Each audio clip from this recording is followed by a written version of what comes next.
Welcome back to Crypto Harvest, and in this week's video, we are going to go over all the harvesting we can do, see how much money we made this week.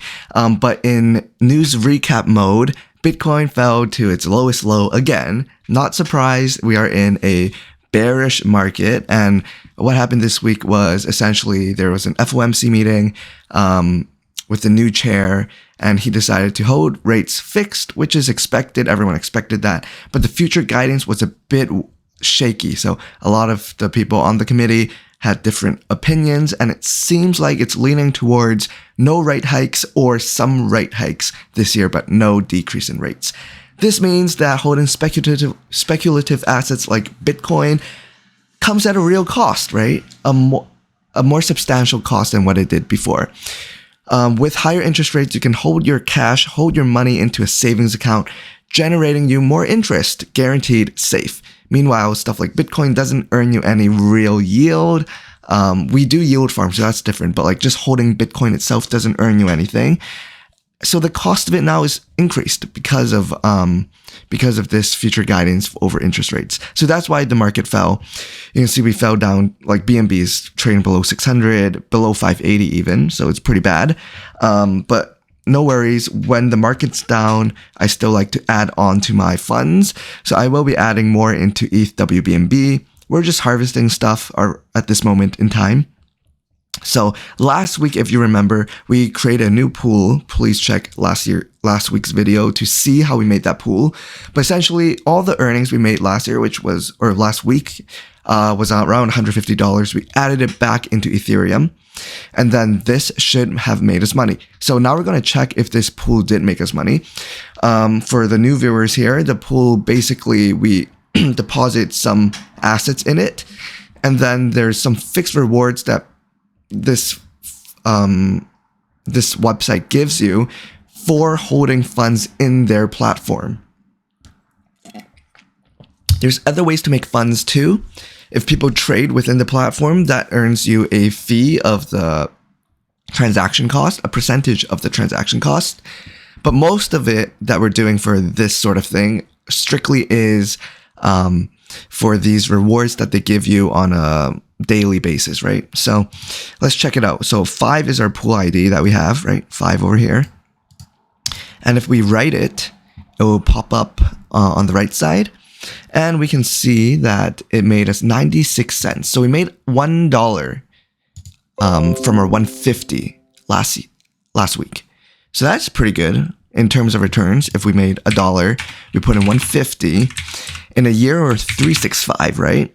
Or sorry, in a week, we're $52, which means that this pool gives us 34% return. That is super nice, right? If Ethereum goes up, BNB goes up, this would also not factor that in, right? So it is strictly on its own, its real yield, 33%. That is crazy. You don't get that anywhere. Stocks give you like, what's it, 4% dividend for high dividend yielding stocks. This gave us 34%. Let's go. That's why this is so strong and you can make a lot of money. I'll go through the rest of the funds right now. So once we're done Goose, I'm going to transfer the funds into BNB so we can make this Ethereum BNB pool. All right, so we're swapping over our egg to BNB, confirming that. And that means this week in our Goose farm, we made $55. Not a lot, but better than nothing. I do believe that Goose has fallen in earnings right now, so that is not ideal. 55. I was correct. That was low. So I made a mistake when harvesting. There were some accounts that I didn't harvest, which is why that happened. All right, here we have it. So we have $19 on top of the 55. That makes more sense. That I am more comfortable with. So I'll add 1950 into our portfolio here. So 55, really, that was the first round. Next round was around 1950. So it made 74.50. This makes more sense. Okay, that makes more sense. I was worried. I'm like, oh no, my egg is losing money. But nope, it does make sense. Okay, so I made almost $100 there. We can move on to Olive. We'll harvest Olive. Again, I'm only harvesting these weekly amounts. On the monthly basis, I'll harvest this. That's just because we need more time for this to grow. Otherwise, if you like divide it by 4, right? We're not making that much a week, right? Some of these we're making $1 a week. So it's not really worth harvesting at all. Like this one is not even worth harvesting a month. It might be worth harvesting every year, right? So doing it weekly doesn't make sense. Doing it monthly makes more sense. Like you can argue maybe it's okay to harvest Jet on a monthly basis or on a weekly basis. But there's too much to do. There's too many farms here. So I'd rather do everything at once. Makes my life a bit easier. Rule of thumb is like try to get it more than $10 to make it worth your money. Okay, so let's do olive, and I'll go through the rest of these. Same process. We're just harvesting, and then once I'm done, I'll bring you guys back in, and then we can go through opening that Ethereum WBNB pool. Okay. Just one thing that I don't think I told you guys about before, but for olive specifically, I made a third pool. So this olive pool is not a really pool, it's more of a staking contract where we're just staking olive because it's earning us like a 30% ROI. So what I'll show you here, the pool ID is 0. So if I were to write this up and it'll bring me here, this pool already made us 12 cents. And then from there, I just add it back in. It's a very simple add-on. The PID is 0. So all I do is first have to find the balance of my olive token, which is this amount. I'll go in here, hit up contract, hit up balance of. This will give me an indication of how much funds I have here, how much olive I have. So that's my number. I just put it into the deposit amount back. PID is 0. I'll hit up write. And then from there, it will show that we're adding $34.74 back into olive. This will earn us passive income again. And that's basically the name of the game, passive income. So let's just put in around $34 in olive. Again, the numbers is higher than last week. It was like $24 last week, but that's because last week we had 5 days. This week we have 8 days. So it's almost double the day count. That's why you see a bit more, but it makes sense. Everything is glorious right now, and I'll continue farming. Sorry for pulling you guys back here, but yeah, I'll be back.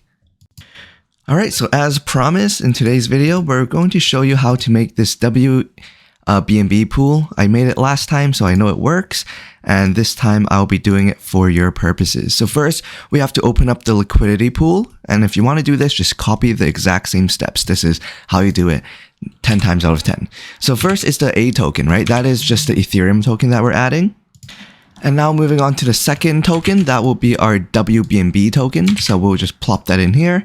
Now, in order to find the balance of Ethereum, there's a few ways to do it. What I like to do personally is really just to go into the BSC scan, and then from there put in my address, find the amount, and that's how I do it. That's the A amount. We want the B amount now. So the B amount will simply be here in balance of this amount over here.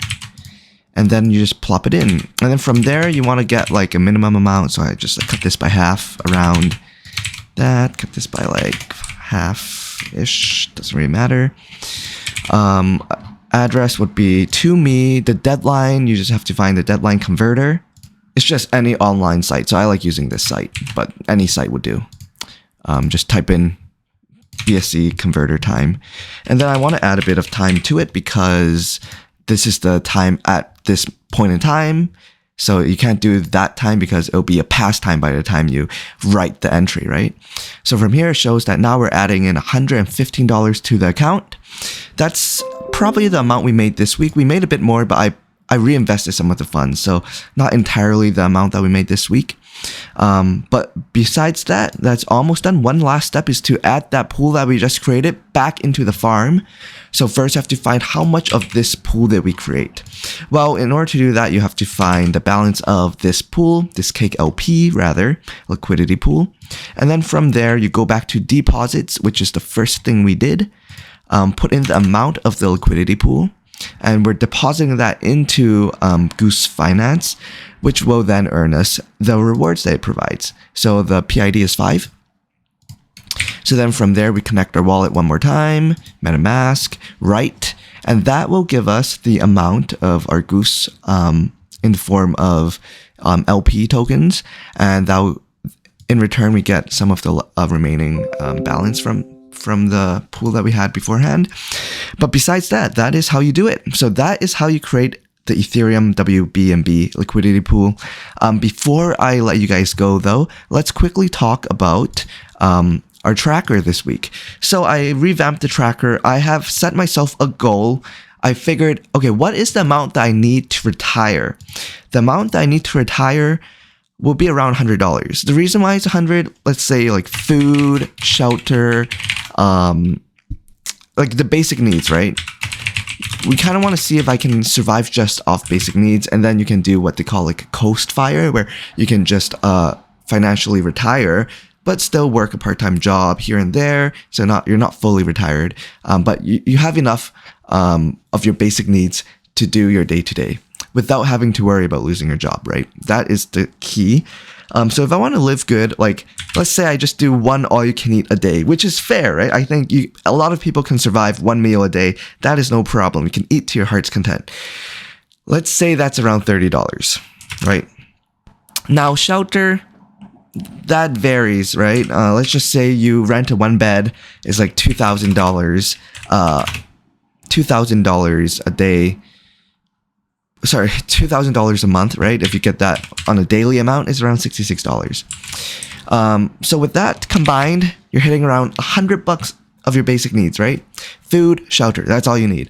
So my goal, if I want to survive, let's say everything goes to shit, right? I need to survive just off my crypto earnings.